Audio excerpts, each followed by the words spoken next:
लेकिन मैं इस वास्तविकता को स्वीकार करता हूं कि दल हित में मत भले न मिले, लेकिन देश हित में मन जरूर मिले। इसी एक भावना के साथ इस मानसून सत्र से देश के विकास यात्रा को बल देने वाले, देश की प्रगति को बल देने वाले, देश के नागरिकों को सामर्थ्य देने वाले अनेक विधेयक प्रस्तावित हैं। सदन विस्तृत चर्चा करके उसको भी पारित करेगा।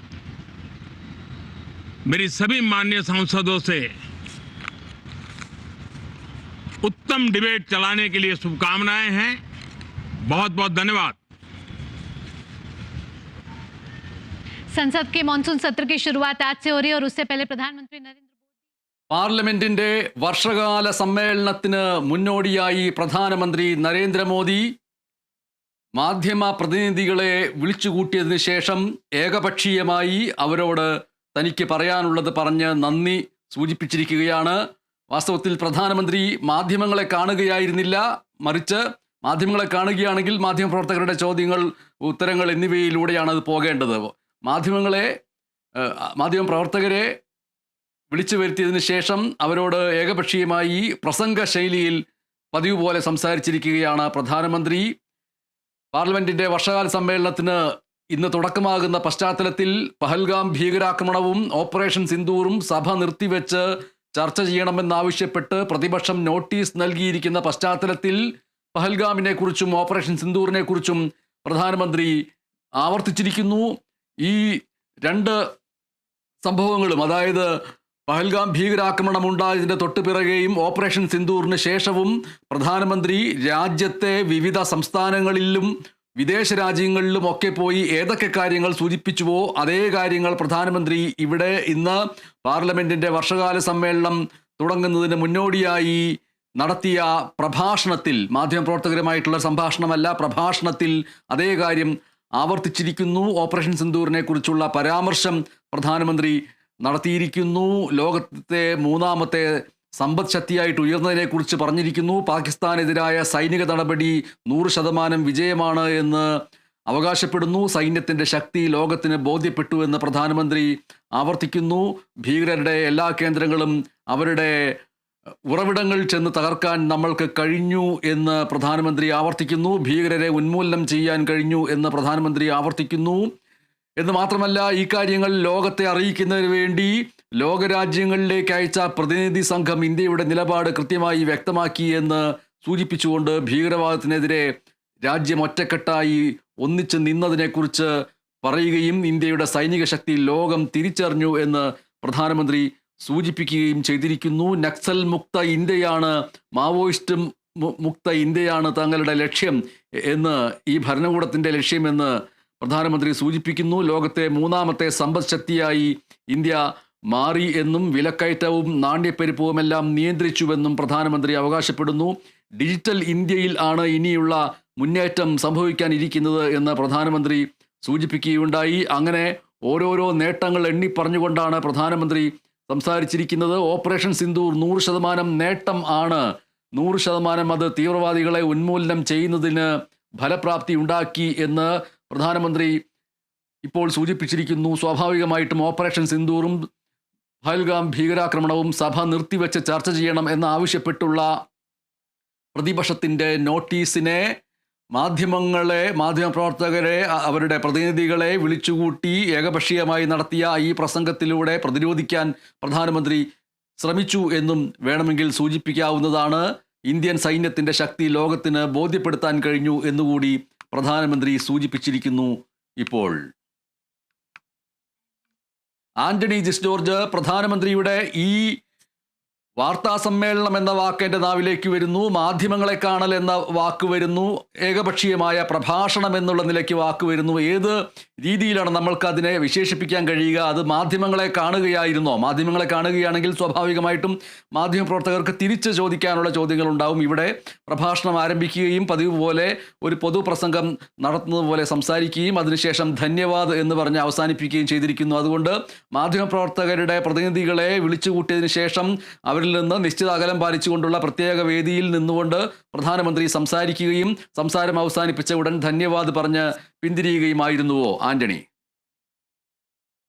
എല്ലാ പാർലമെന്റ് സമ്മേളനങ്ങളും തുടങ്ങുന്നതിന് മുൻപായി വർഷകാല സമ്മേളനമാണെങ്കിലും ശീതകാല സമ്മേളനമാണെങ്കിലും ഒരു സമ്മേളനകാലം തുടങ്ങുന്നതിന് മുൻപായി പ്രധാനമന്ത്രിമാർ സാധാരണ നിലയിൽ മാധ്യമങ്ങളെ അഭിസംബോധന ചെയ്യാറുണ്ട്. ഇന്നിപ്പോൾ മാധ്യമങ്ങളെ പ്രധാനമന്ത്രി അഭിസംബോധന ചെയ്യുകയാണ് ചെയ്തത്. എല്ലാ സമ്മേളന കാലത്തും, അതായത് മോദി സർക്കാർ അധികാരത്തിൽ വന്ന ഈ കാലഘട്ടത്തിലെല്ലാം സമ്മേളനം നടക്കുമ്പോൾ സാധാരണഗതിയിൽ ചോദ്യങ്ങളോട് പ്രധാനമന്ത്രി പ്രതികരിക്കാറില്ല. മറിച്ച് ഈ സഭാ സമ്മേളനത്തെക്കുറിച്ചുള്ള തൻ്റെ കാഴ്ചപ്പാട്, അതുപോലെ തന്നെ കേന്ദ്ര സർക്കാർ ഈ കാലയളവിൽ സ്വീകരിച്ച നേട്ടങ്ങൾ, മുന്നേറ്റങ്ങൾ അടക്കം പറഞ്ഞ് അല്ലെങ്കിൽ പ്രതിപക്ഷത്തിനെതിരെ കടന്നാക്രമണം നടത്തിയുള്ളൊരു പ്രസംഗം നടത്തി പോവുകയാണ് സാധാരണ നിലയിൽ ചെയ്യുക. ഇന്നേതായാലും പ്രധാനമന്ത്രി മാധ്യമങ്ങളെ അഭിസംബോധന ചെയ്യുകയാണ് ചെയ്തിട്ടുള്ളത്. അത് സാധാരണ നിലയിൽ എല്ലാ സഭാ സമ്മേളനങ്ങളും തുടങ്ങുമ്പോൾ ഉണ്ടാകുന്ന ഒരു കാര്യമാണ്. ഏതായാലും ഇന്നത്തെ ഏറ്റവും വലിയ പ്രത്യേകത പ്രതിപക്ഷത്തെ കടന്നാക്രമിക്കുന്നതിന് പകരം പ്രതിപക്ഷം പാർലമെന്റിൽ ഉന്നയിക്കാൻ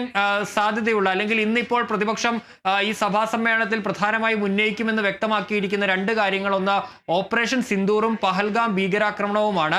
അതുമായി ബന്ധപ്പെട്ട് അമേരിക്കൻ പ്രസിഡന്റ് ഡൊണാൾഡ് ട്രംപിന്റെ അവകാശവാദവും സഭയിൽ ഉന്നയിക്കാൻ തന്നെയാണ് പ്രതിപക്ഷത്തിന്റെ തീരുമാനം. അപ്പോൾ ഇക്കാര്യങ്ങൾക്കെല്ലാം പ്രധാനമന്ത്രി മറുപടി പറയണമെന്നും പ്രതിപക്ഷം ആവശ്യപ്പെടുകയും ചെയ്യുന്നുണ്ട്. ഏതായാലും അതെല്ലാം മുന്നിൽ കണ്ട് പ്രധാനമന്ത്രി ഇന്ന് ഈ അഭിസംബോധനയിലൂടെ തന്നെ തനിക്ക് പറയാനുള്ളത് എന്താണെന്നുള്ള കാര്യം വ്യക്തമാക്കുന്ന ഒരു സാഹചര്യമാണ് നമ്മൾ കണ്ടത്. അതായത് ഓപ്പറേഷൻ സിന്ദൂർ അത് 100% വിജയമാണ്, 100% നേട്ടം ഇതിലൂടെ ഉണ്ടാക്കാൻ സാധിച്ചു. ഇന്ത്യൻ സൈന്യം അതിൽ ലക്ഷ്യം കണ്ടു. മാത്രമല്ല, ഇന്ത്യയുടെ സൈനിക ശക്തി എന്താണ് അതെന്നുള്ളത് ലോകത്തിന് മുന്നിൽ ഇന്ത്യക്ക് വെളിവാക്കാൻ കഴിഞ്ഞു. അതുകൂടാതെ പാകിസ്ഥാനെ ഈ ഭീകരവാദത്തിന്റെ ആ കാര്യത്തിൽ തുറന്നു കാട്ടാൻ കഴിഞ്ഞു. ഭീകരവാദി കേന്ദ്രങ്ങൾ നശിപ്പിക്കാൻ കഴിഞ്ഞു, ഭീകരവാദികളെ ഉന്മൂലനം ചെയ്യാൻ കഴിഞ്ഞു എന്നതടക്കം നേട്ടങ്ങൾ ഓപ്പറേഷൻ സിന്ദൂറിലൂടെ കേന്ദ്ര സർക്കാർ ഉയർത്തിപ്പിടിച്ച നേട്ടങ്ങൾ പ്രധാനമന്ത്രി എണ്ണിപ്പറയുകയാണ് ചെയ്തത്. ഒപ്പം തന്നെ ഇനി എന്താണ് അടുത്ത ലക്ഷ്യം? അത് നക്സൽ മുക്ത ഇന്ത്യയാണ് ലക്ഷ്യം. അതിൽ നിന്ന് ഗ്രാമങ്ങളെ മോചിപ്പിക്കുകയാണ് ലക്ഷ്യമെന്ന് പ്രധാനമന്ത്രി പറയുന്നു. അതിനപ്പുറത്തേക്ക് കഴിഞ്ഞ കാലങ്ങളിൽ നരേന്ദ്രമോദി സർക്കാർ എന്തൊക്കെ നേട്ടങ്ങൾ കൈവരിച്ചു എന്നുള്ള കാര്യവും കൂടി പ്രധാനമന്ത്രി ചൂണ്ടിക്കാണിക്കുന്നു. അത് വിലക്കയറ്റം നിയന്ത്രിക്കാൻ കഴിഞ്ഞു, പണപ്പെരുപ്പത്തെ 2 ഡിജിറ്റിൽ നിന്ന് 2% എന്ന നിലയിലേക്ക് കുറയ്ക്കാൻ വേണ്ടി കഴിഞ്ഞു. ഈ മെയ്ക്ക് ഇൻ ഇന്ത്യ എന്ന് പറയുന്ന ആ ഒരു സങ്കല്പം അത് വൻ വിജയമാണെന്ന് പ്രധാനമന്ത്രി പറയുന്നു. ലോകത്തെ ഏറ്റവും വലിയ സാമ്പത്തിക ശക്തികളിലൊന്നായി ഇന്ത്യക്ക് വളരാൻ കഴിഞ്ഞു എന്നതടക്കമുള്ള കാര്യങ്ങളാണ് പ്രധാനമന്ത്രി ചൂണ്ടിക്കാണിച്ചത്. ഏതായാലും എന്തായിരിക്കും ഈ സമ്മേളന കാലത്തെ കേന്ദ്ര സർക്കാർ സഭയിൽ സ്വീകരിക്കാനിരിക്കുന്ന നിലപാട് എന്നുള്ളതിന്റെ വ്യക്തമായ പ്രതിഫലനം തന്നെയാണ് പ്രധാനമന്ത്രി ഇപ്പോൾ പറഞ്ഞിട്ടുള്ളത്. അതായത് ഈ ഓപ്പറേഷൻ സിന്ദൂറിൽ ഉണ്ടാക്കിയ നേട്ടം അത് പ്രധാനമായും സഭയിൽ ഉന്നയിക്കുക എന്നുള്ളത് തന്നെയാണ്.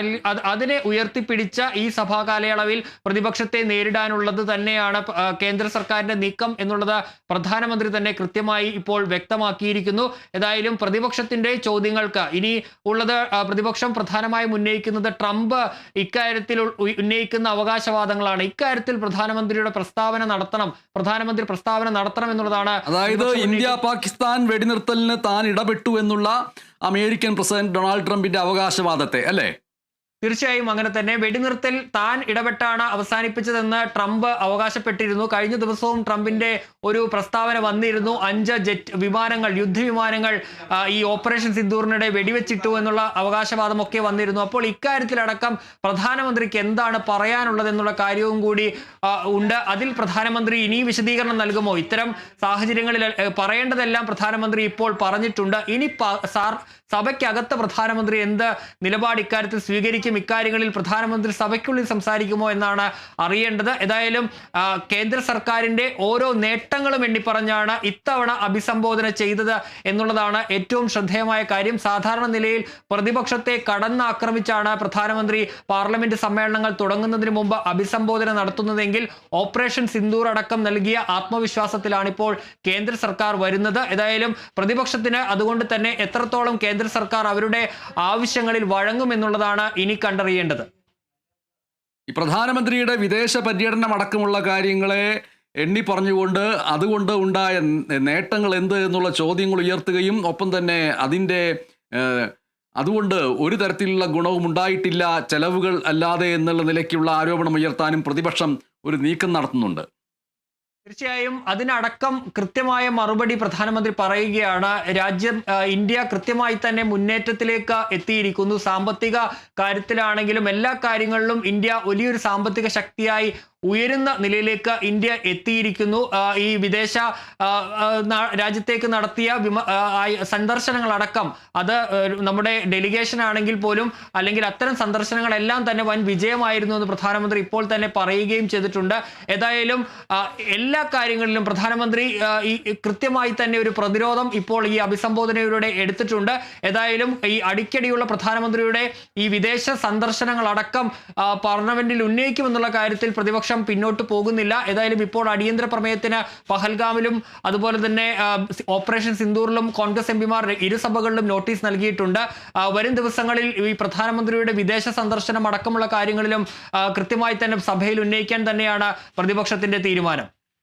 ഇതിൽ പ്രധാനപ്പെട്ട വിഷയങ്ങളിലൊക്കെ സർക്കാർ ചർച്ചയ്ക്ക് തയ്യാറാണ് എന്ന് കേന്ദ്രമന്ത്രി കിരൺ റിജിജു സൂചിപ്പിക്കുകയുണ്ടായി. പാർലമെന്റിന്റെ കൂടി ചുമതലയുള്ള സ്വാഭാവികമായിട്ടും അടിയന്തര പ്രമേയത്തിന് അനുവാദം നിഷേധിക്കപ്പെടുകയാണെങ്കിൽ പാർലമെന്റ് പ്രക്ഷുബ്ധമാവുകയും അതടക്കമുള്ള കാര്യങ്ങളായി കഴിഞ്ഞ പാർലമെന്റ് സമ്മേളനം ഉടനീളം ആ രീതിയിൽ ആയിരുന്നു. അത് ഏകപക്ഷീയമായിട്ട് പാർലമെന്റിന്റെ പ്രവർത്തനത്തെ സമ്പൂർണ്ണമായും അട്ടിമറിക്കുകയാണ് പ്രതിപക്ഷത്തിന്റെ ലക്ഷ്യമെന്നുള്ള നിലയ്ക്ക് ഭരണപക്ഷം സൂചിപ്പിക്കുകയും ചെയ്തിരുന്നു. ഇവിടെ ഇപ്പോൾ വിഷയങ്ങൾക്ക് ഒരു ക്ഷാമവുമില്ല എന്ന് മാത്രമല്ല, ബീഹാറിലെ വോട്ടർ പട്ടികയിലെ ക്രമക്കേട്, അതുമായി ബന്ധപ്പെട്ട പ്രതിപക്ഷം ഉന്നയിക്കുന്ന ആരോപണങ്ങളൊക്കെ ഒന്നിനു പിറകെ ഒന്നൊന്നായിട്ട് പ്രതിപക്ഷത്തെ സംബന്ധിച്ചിട്ട് ഉന്നയിക്കാനുള്ള ആരോപണങ്ങൾക്കും ഒപ്പം തന്നെ ഉന്നയിക്കാനുള്ള അടിയന്തര പ്രമേയത്തിനും വിഷയങ്ങൾക്ക് പഞ്ഞമില്ലാത്ത ഒരു കാലമാണ് ഈ വർഷകാല സമ്മേളനം എന്ന് പറയേണ്ടി വരും, അല്ലേ?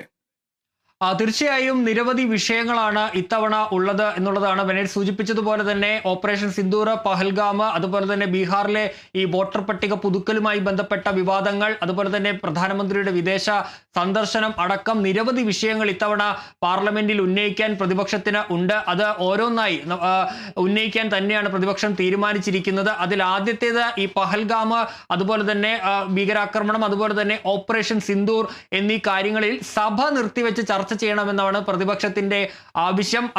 ലോക്സഭയിൽ അടിയന്തര പ്രമേയത്തിന് നോട്ടീസ് നൽകിയിരിക്കുന്നു. അതുപോലെ തന്നെ രാജ്യസഭയിൽ സഭ നിർത്തിവെച്ച് ചർച്ച ചെയ്യണമെന്ന് ആവശ്യപ്പെട്ട് നോട്ടീസ് നൽകിയിരിക്കുന്നു. അതായത് സഭ മുഴുവനായി നിർത്തിവെച്ചുകൊണ്ട് ഈ വിഷയം ചർച്ച ചെയ്യണമെന്ന നിലപാടാണ് പ്രതിപക്ഷത്തിന്. അതേസമയം ഇന്നലെ കേന്ദ്ര പാർലമെന്ററി കാര്യമന്ത്രി കിരൺ റിജിജു പറഞ്ഞത് ചർച്ചയാകാം എന്നുള്ളത് കാര്യമാണ്. അതായത് ഒരു കേന്ദ്ര സർക്കാർ നിശ്ചയിക്കുന്ന സമയത്ത് സാധാരണ പാർലമെന്റിന്റെ ബിസിനസ്സുകൾ പൂർത്തിയായ ശേഷം ചർച്ചയിലേക്ക് പോകാം എന്നുള്ള ഒരു നിലയാണ് കേന്ദ്ര സർക്കാർ സ്വീകരിക്കുന്നത്. പക്ഷേ അങ്ങനെയല്ല ഇക്കാര്യത്തിൽ പ്രതിപക്ഷം മുന്നോട്ട് വെക്കുന്ന ഒരു ആവശ്യം. അവർക്ക് പ്രധാനമായും ഈ വിഷയം ഇക്കാര്യത്തിൽ സഭ നിർത്തിവെച്ചുള്ള ഒരു അടിയന്തര പ്രമേയ ചർച്ചയാണ് ആവശ്യം. മാത്രമല്ല ഇക്കാര്യത്തിൽ പ്രധാനമന്ത്രി തന്നെ നേരിട്ട് മറുപടി നൽകണം. ഈ ഓപ്പറേഷൻ സിന്ദൂരിലെ ഈ ട്രംപിന്റെ അവകാശവാദം അടക്കമുള്ള കാര്യങ്ങളിൽ പ്രധാനമന്ത്രി തന്നെ നേരിട്ട് സംസാരിക്കണം. നമുക്കറിയാം ഓപ്പറേഷൻ സിന്ദൂറും പഹൽഗാമും കഴിഞ്ഞ ഘട്ടം മുതൽ തന്നെ ഈ പാർലമെന്റിന്റെ പ്രത്യേക സമ്മേളനം വിളിക്കണമെന്ന ആവശ്യം പ്രതിപക്ഷം ഉന്നയിച്ചതാണ്. ലോക്സഭാ പ്രതിപക്ഷം ആവശ്യം പ്രതിപക്ഷം ഉന്നയിച്ചതുകൊണ്ട് തന്നെ ഒരു തരത്തിലും ഇന്ന് ഉന്നയിച്ചിരിക്കുന്ന അടിയന്തര പ്രമേയത്തിൽ നിന്ന് പിന്നോട്ട് പോകാൻ സാധ്യതയില്ല എന്ന് മാത്രമല്ല, ഇന്ത്യ സഖ്യ നേതാക്കൾ ഇന്ന് ഈ